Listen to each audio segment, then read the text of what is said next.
সকাল সকাল হচ্ছে মেয়ের জন্য আগে একটা ডিম ভেজে দিয়েছিলাম, কারণ যখন আমি একটু আসছি এখানে ডিম ভাজতে তখন সে বলতেছে আম্মু আমাকে একটা ডিম দেও। পরে আমি তাকে আগে প্রথমে একটা ভেজে দিয়েছিলাম, তারপরে হচ্ছে সে আমার পাশেই বসে কি অনেক খুশি হচ্ছিল, কারণ তার হচ্ছে সিদ্ধ ডিম সে খায় না, কারণ কুসুম সে খেতে পারে না, যার কারণে আমি ডিমটা একটু এরকম ফেটাইয়ে ভেজে দিই, একবারে কুসুমটা ভিতরে মিক্সড হয়ে যায়, তারপরেও খায়। এরপরে হচ্ছে আমি হচ্ছে ডিম মরিচ পেঁয়াজ দিয়ে ভাজি নেবো, কারণ সকাল সকাল যা হোক একটা কিছুতে খাবার খেয়ে নিলে, হয়তো ভর্তা করার কিছু ছিল না, যার কারণে আর কি ভর্তাটা করা হয়নি। হয়তো ভাবছিলাম ভর্তা ভাত দেবো সকালে শুধু, আর কিছু দেবো না।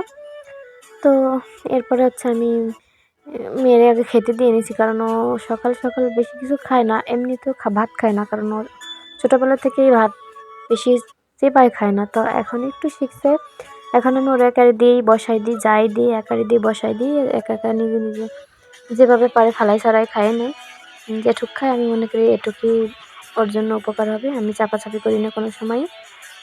তো তারপরে হচ্ছে আমি একটু লাল শাক ছিল সেটা গরম করে নিলাম, ওটা ছিল হচ্ছে আগের দিনকে বিকেলের ভাজি করেছিলাম, তার কিছুটা ছিল, যার কারণে হচ্ছে ওটা একটু ভাজি করে নিয়েছিলাম, আর একটু গরম করে নিয়েছিলাম, ভাজি তো না আর একটু গরম করে নিয়েছিলাম, আর ডিম দিয়ে মরিচ পেঁয়াজ দিয়ে ভাজা করে নিয়েছিলাম, আর হচ্ছে একটু শাক ছিল সাথে, কারণ শাকটা হচ্ছে আমার সবসময় পছন্দ। আমি যে কোনো তরকারি রান্না করি না কেন, আমার দুপুরের একবারের জন্য হলো শাক দরকার। আর মরিচ পেঁয়াজ দিয়ে মাছটাও ভাজা আর কি মরিচ পেঁয়াজ দিয়েছিলাম, কারণ ওই যে ওর আব্বু হচ্ছে আর আমার ছেলে ওরা আবার একটু মাছ পছন্দ করে, তো যে যা দিয়ে খায় তার কারণে এই সমস্ত করে নিচ্ছিলাম, যে 2-3 ভাগ থাকুক। আর যেদিনকে ভর্তা করি সেদিনকে সবই শুধু ভর্তা। তো দেখো বাইরের অবস্থা কত সুন্দর, সকাল সকাল এখনও বেলা ওঠেনি।